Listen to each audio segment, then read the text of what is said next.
On Thursday evening, I had the enormous privilege to facilitate and officiate at a memorial service for Rabbi Richard Rocklin.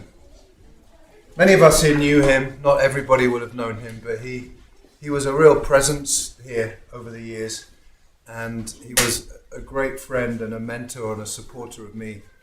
Really value my relationship with him and really miss him very deeply. It was quite a sudden end to his life. But at the gathering, and Esther was there, at the gathering at the Pearl where he had lived for the last few years of his life, it was just astonishing. It was packed. There were so many people there. And when we opened up the mic, what people shared, many of whom were the Jewish residents of the Pearl, but most of whom were not. And they talked about the way in which they had been impacted by Rabbi Richard's incredible kindness. He used to say, Judaism is my way of life, but kindness is my religion. And he lived that every single day of his life. He lived in such a kind way, and story after story from his children and his grandchildren and residents of the Pearl who'd only known him for a short time, just emanating love and goodness for this man. And one of the things that he had said throughout his life was, you may not hear your eulogy, but you'll surely write it by the way you live. And there is no question in my mind that Rabbi Richard Rocklin wrote his eulogy by how he lived his life, because the words that were shared were so incredibly moving. And I say that because this parsha ends with the deaths of Jacob and Joseph, and the Haftorah talks about the death of King David, and we can learn a lot about what end of life means, about legacy, about inheritance, about what we leave behind. And as has been mentioned when we're talking about people who've lost their homes, but what remains is the integrity and the love and the connections and the relationships and the spirituality of who people are in their essence. I learned so much from Rabbi Richard, and it's going to be really hard to go. I will come and visit you, don't worry. But it's going to be hard to go to the Pearl and not knock on his door and have him greet me with that incredibly kind countenance and tell me, you are the best rabbi in the world! And he kind of meant it, even though I know it's not true. But it was really beautiful to hear. And he was and everybody shared that whoever you were, he just made you feel great about yourself. And in fact, his oldest granddaughter, Talia, shared that when she was born, he decided that her birthday was Talia Day, and he would dedicate the day and try to get everybody he knew to do it, to go and do a random act of kindness for a stranger. And some of the stories of the acts that he did were just extraordinary. Like he was in a restaurant where the waitress was going through really hard times and talking about not having a TV, and so he said to his daughters, let's go buy her a TV. And they go and bought her a TV and took it to the restaurant and said, we bought you this TV. And just things like that, just again and again and again. I could just spend the whole rest of this time talking about him. But there was also another sad loss this week of Roberta Reinfeld, who some of you knew well. She had been involved at Bonei Shalom at one time. She had her adult bat mitzvah here, not her second, her first, but an adult bat mitzvah here at Bonei Shalom.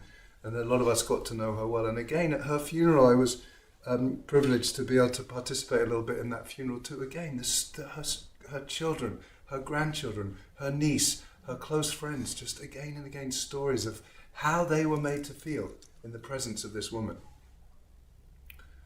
So Yaakov and Yosef have very different ends, and King David has an even more different end.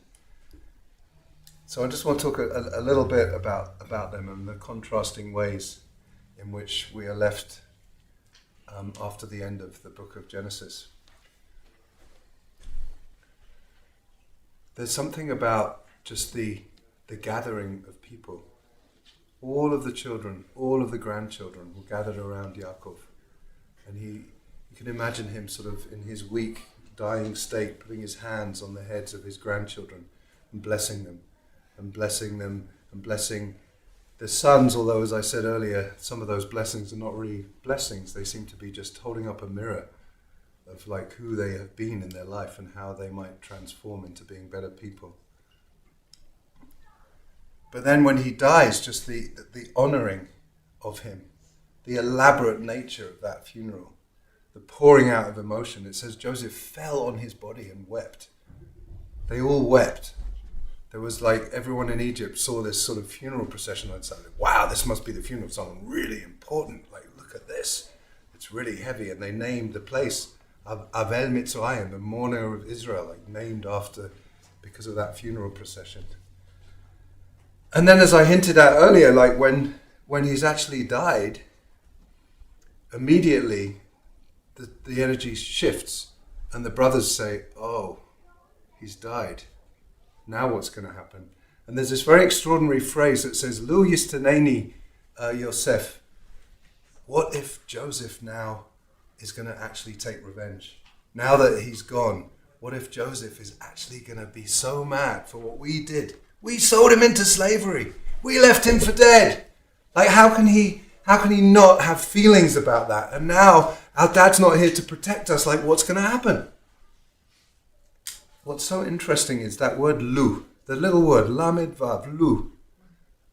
Rashi quotes all of these different places where the Tanakh, the Hebrew Bible, uses that word. And many of them are desiring something in a wishful way. Lu. We know the famous song by Naomi Shemer that was written at the time of the Yom Kippur War and has become a bit of an anthem of the current war. Lu yechi. Lu yechi, lu yechi. Ana lu yechi. Kol shenevakesh lu yechi, right? If only it could be, if only it could be.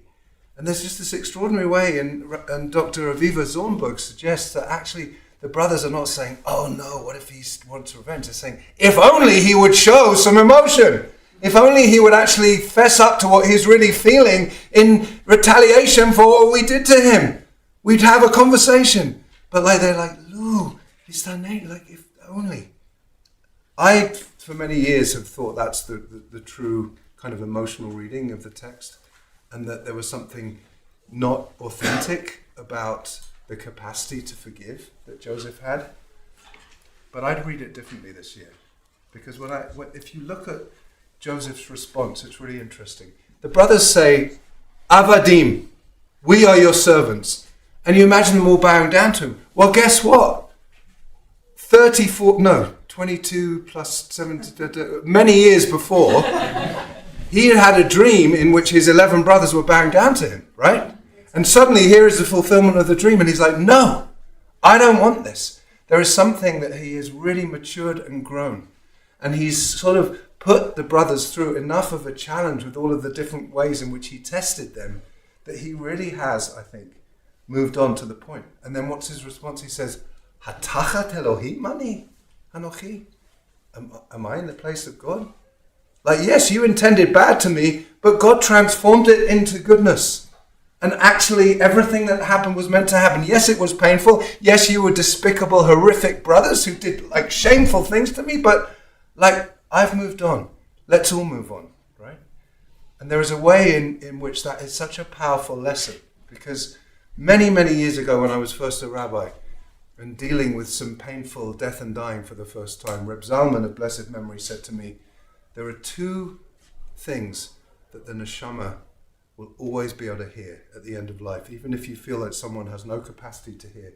When someone is in that end of life state, they're not responsive in any way. He said a soul continues to understand two languages, the language of love and the language of forgiveness.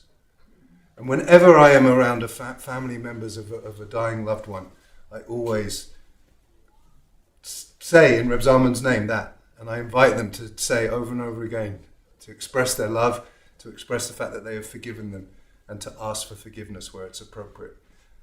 And so there is something powerful about when Joseph is confronting his own death, not that long after his father has died, at least in the sequence of the Torah, that he is in this place of like, I cannot imagine a more grievous thing than my brothers leaving me for dead, selling me into slavery, And yet as I approach the end of my life, I completely want to go with a clean slate of forgiveness. And it seems to me a sort of model of forgiveness. There's a beautiful quote that I found by David White. I don't know if any of you know this. David White, the British poet, who wrote this book called Consolations, which is just the solace, nourishment, and underlining meaning of everyday words. And he says about forgiveness, to forgive is to put oneself in a larger gravitational field of experience than the one that first seemed to hurt us. We reimagine ourselves in the light of our maturity, and we reimagine the past in the light of our new identity.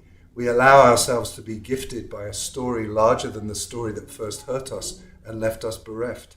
At the end of life, the wish to be forgiven is ultimately the chief desire of almost every human being. In refusing to wait, in extending forgiveness to others now, we begin the long journey of becoming the person who will be large enough, able enough, and generous enough to receive at the very end that absolution ourselves. To receive at the very end that absolution ourselves. So it's very powerful about being able to reframe a narrative, even if we have been deeply, deeply hurt, about being able to reframe a narrative in that way. And that's what Yosef does. I didn't used to think so. I used to buy into this, he's not really being real. He needs to scream at those guys. He needs to put them through. But no, I think he's really got to this point when he says, Atachat Elohim. Am I in the place of God? That there's something very, very powerful and compelling about that. And then when Yosef, the next thing that Yosef really says is I can't be buried here. I've lived in Egypt all this time. I've become this powerful, assimilated, second in command of the whole of Egypt. I have this power and this wealth and this status. But in the end, I have to go back to my people. I have to go back to Eretz Yisrael, to Canaan. And he says, my atzmotai, take my bones and bury them back with my people. Right? That's his dying wish. And as I said at the beginning of the Torah reading, we just finished the first book of the Torah, Bereshit, and it begins with this expansive creation, and it ends with Joseph's bones in a coffin. Joseph's bones in a coffin. It's such an extraordinarily tight image. As Jason said, not just Joseph's bones in a coffin, B'Mitzrayim. The last word of Bereshit is in Egypt. And then we're going to go into Exodus where it's oh, by the way, Egypt is this terrible place where we were enslaved for 400 years, right? And it's that transition that happens so quickly. But there's something about those bones, because etzem, in Independence Day in Israel, is Yom HaAtzmaut. It's the same root. The independence or selfhood or identity or essence is the same word as etzem, meaning bone. And there's something about what he's really saying is who am I at my core? What is my etzem? My etzem is that I am part of this people, even though I've become so established in this place.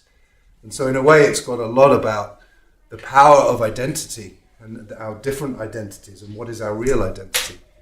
But there's also something so much more. And my rabbi, not Rabbi Jonathan Wittenberg, not Jonathan Sachs, I'm going to reframe a little bit.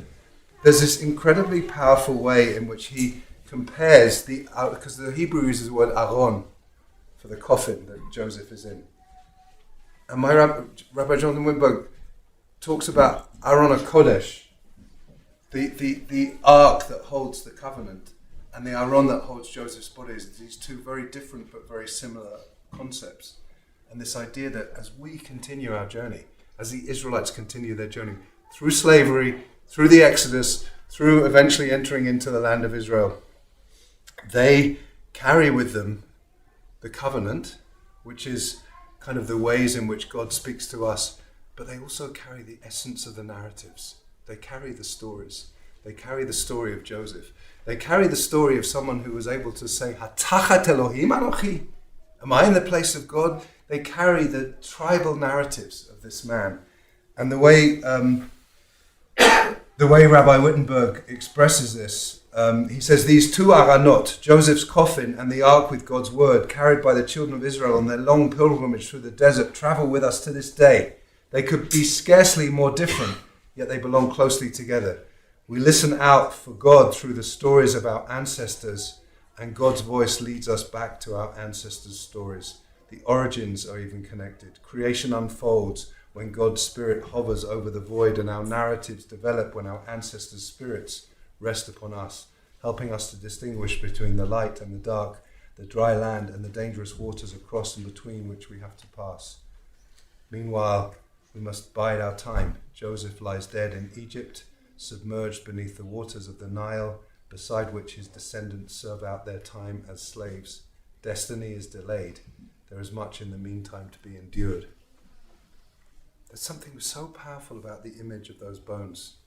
And the way the Midrash understands it later on is that hundreds of years later, Moses does not forget this charge to take Joseph's bones with them. And they don't know where they are. And so the Midrash says there is this woman, Serach bat Asher, Serach, who lived a really long life, according to our tradition, came, this beautiful woman with extended memory and depth of knowledge, came to the Nile and started singing, Yosef, Yosef.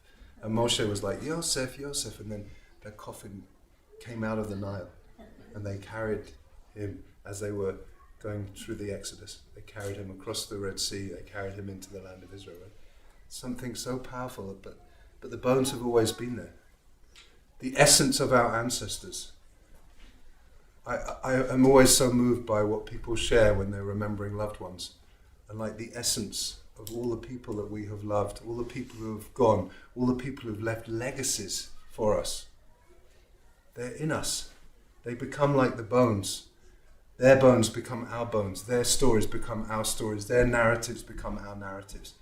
And so when we see this contrasting, just like Joseph has got into this place of absolute forgiveness, and then we read the D'var Torah that Joni read, and David's like, don't forget that one. He was terrible to me. Like, make sure you punish him, and make sure. And it's like, who are you?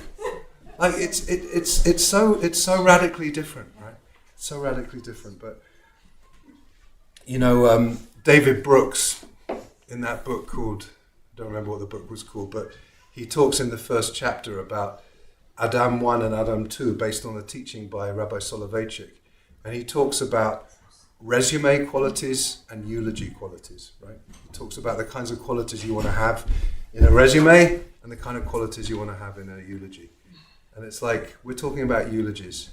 We're talking about Roberta Reinfeld. We're talking about my dear friend, Rabbi Richard Rocklin, who said, you might not hear your eulogy, but you write it by the way you live your life.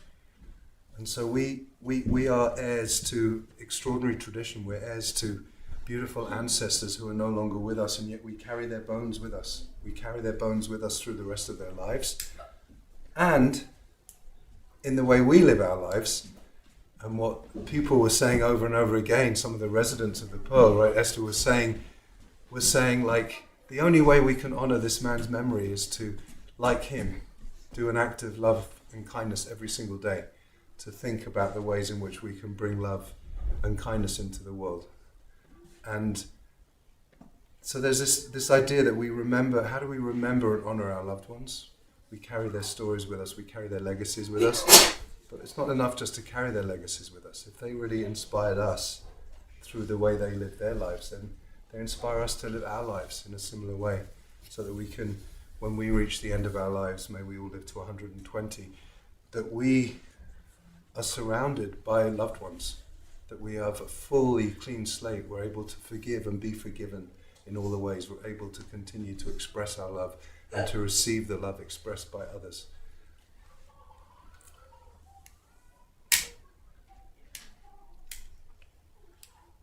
Yeah. May the memories of Roberta Reinfeld and of Rabbi Richard Rocklin and of Jacob and of Joseph be really for a blessing, to inspire us to continue to tell the stories, to live the truth, and to be the best that we can be. Shabbat Shalom.